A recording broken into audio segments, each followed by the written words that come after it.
Coach, all we've been hearing about is this defensive line, this defensive line, that. Are they living up to the hype, Coach?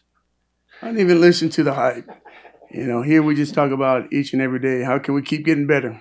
It's out there, okay, but we can't have that be a distraction. Most important thing for us is focus on what we can do to get better. And today we got better. This is like the first time in my career since I've been here at Oregon where we had a scrimmage on Saturday and we had an elite practice on Monday. Typically there's a little dip from that and you try to get the guys to come practice really, really hard. But today I'm really, really proud of those guys because it was one of the best practices we've had coming off a scrimmage. So when our group can stay focused like that, our team is going to be better. Here on the left, Eric. Mentioned the scrimmage on Saturday. I'm curious what stood out from your unit. Anybody surprise you? Any thoughts on what you saw there? Yeah, from the scrimmage, also from practice. We kind of know who we got out of the older guys.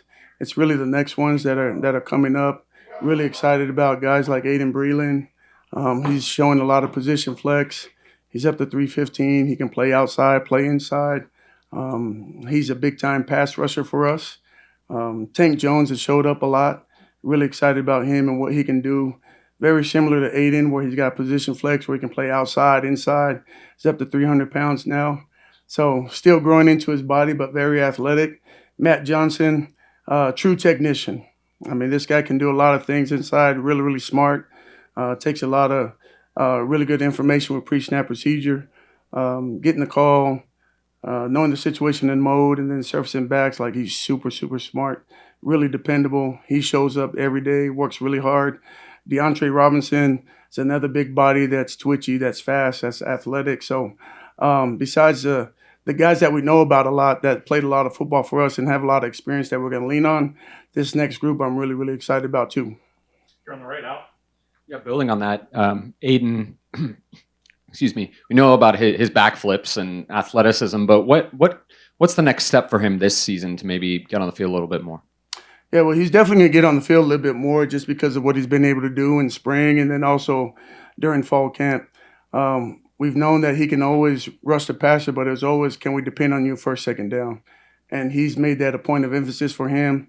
He's done a really good job of getting bigger, stronger, so he can take on these combination blocks. And he's been holding the point against the run and been showing up against the run for us. So he's definitely a guy that we're going to depend on, definitely a guy that's going to get a lot of reps for us this season. So just really proud of him, just focusing on the things that he needs to get better on and attacking it every day. Back right, Jack. On Saturday after the scrimmage, Coach Lanning said might be one of the best camps from a defensive side in terms of attacking the ball. I'm curious where you've seen that from a line standpoint, and if you share that same sentiment that this is one of the better fall camps from a defensive side. Yeah, we always emphasize the ball. Like, the ball is oxygen for us. Coach Hamp does a great job of emphasizing that to the unit, and the guys do a really good job, starting from the leaders all the way through, attacking every single play. So we make that a point of emphasis for us each and every day at practice. We do it in indie period. We celebrate when we make big plays. It gets infectious that way when we're all on the same page trying to get to the football. Back left, Matt.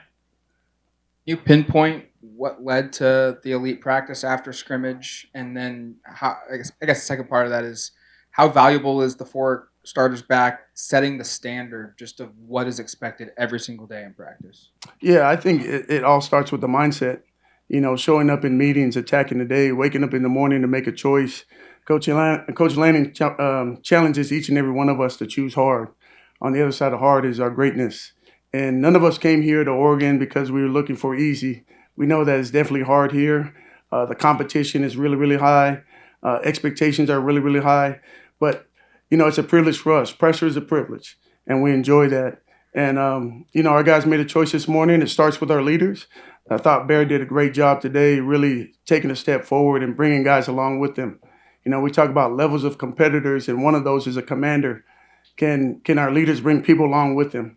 If we can bring everybody else that are, whether they're younger, they're first-year guys, second-year guys, to play better than what they've done the day before, we're better as a team. And I thought we took that step today.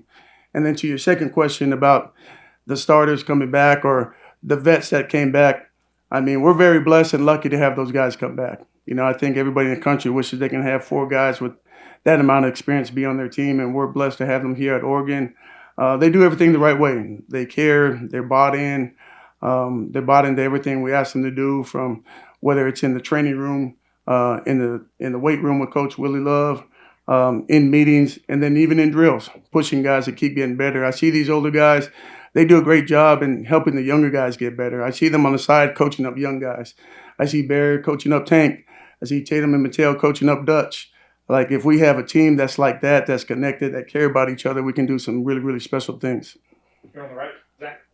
You mentioned position flex with Aiden and Tank. Is that something that Elijah is doing as well? Is he spending time moving inside and outside? Where's he kind of fitting right now? Yeah, Elijah's another one of those big bodies. You know, he's up to about 285 now. Put some weight on. That's another long body that we can use with position flex that can play outside, play inside. You know, we're a defense that has a variety of schemes, and we can do a lot of things. And when you got athletic bodies like that, you can plug and play them where you want. So really happy with where Elijah's at.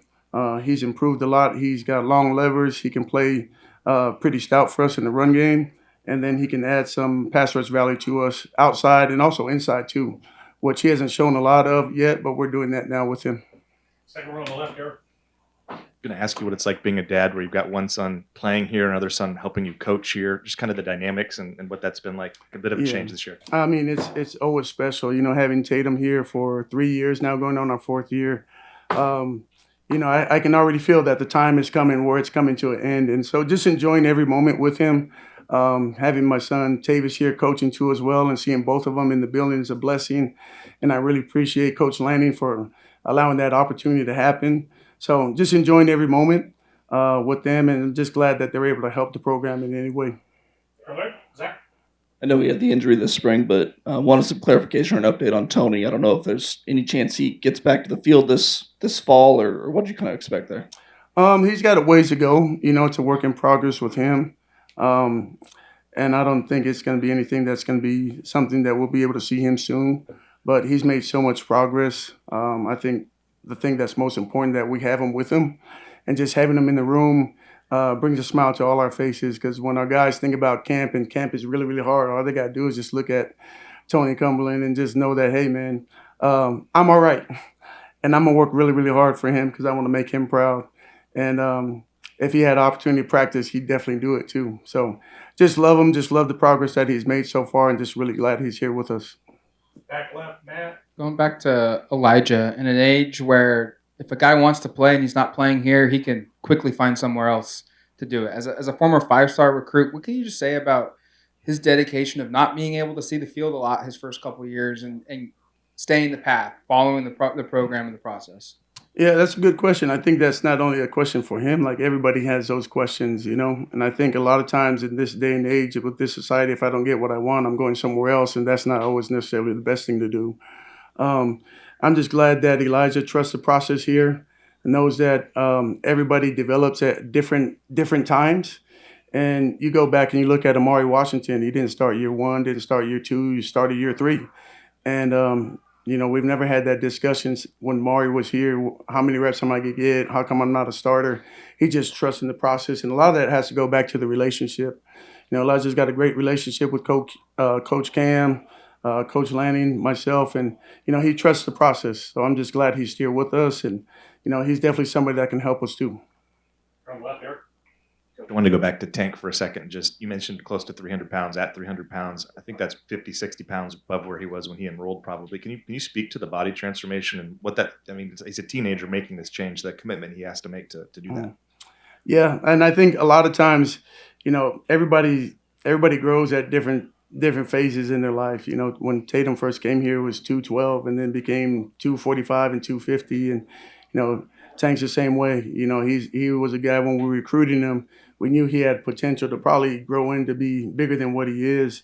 And, you know, we're always going to take our guys and try to help them be the best version of them, whether they're going to trim down or get as big as they can. You know, him adding that weight, he still has the speed, power, and twitch, which is phenomenal to have an athlete like that. And he's just a great kid. He works really, really hard. He's really, really humble. And I'm really excited to see him continue to keep getting better for our program. From right, Zach. Couple of new guys on the line, Jerome and Derek. Just curious how they're doing, how they're fitting in the team, and where that growth has been for you so far. Yeah, they're taking it one day at a time. You know, when it's not easy to come from a school where you learn the system for 2-3 years and then come here, and they're fighting each and every day trying to find their place and their role on our team, and they're working really, really hard. This is a long season, college football, as you start getting into these playoff runs, you're going to need everybody ready to go. So the best version of our program is if the bottom of our roster and our top of our roster, if we can close that gap in that space, you're going to feel really, really good about it. And so that's our goal. That's what we're trying to strive for, is to get everybody in our room to keep getting 1% better. Back left, Matt. I've heard that your family in particular is a pretty big board game family. Jerome apparently has brought in like a solitaire war type of game, and that's spread across the defensive line. Can you just speak to that, and then also just maybe more importantly the camaraderie that creates during a grind of a fall camp? So I don't know if anybody plays the game Nerds. So it's basically solitaire with a lot of people, and there's a lot of competition that goes along with that. So all our players know, anybody that shows up to the Tuioti household, if you don't know how to play cards, you're going to learn how to play cards. You're going to learn how to play dominoes. We're really big in just having our home open. I'm just glad that guys feel comfortable enough to come and just hang out. And obviously Tatum's there every day. Dutch stops by every day. Tails, since he's been a freshman, had the garage code and the front door code since he's been a freshman. So our house has always been open to a lot of players here. And I'm just glad that they get a chance to just feel like there's a safe place that they can stop by at. And if they're hungry, there's times I've made 3 dinners at one point at night. So it's just a blessing to have it, because as these guys being here, it comes and goes really, really fast. And as a parent that's had 7 kids, and now I only got a freshman at the house now, like, you got to enjoy all the phases. And I'm definitely enjoying this phase here with these guys right now. Just these 4 guys coming back is a really, really special year for us. So we just want to make sure we do it the right way.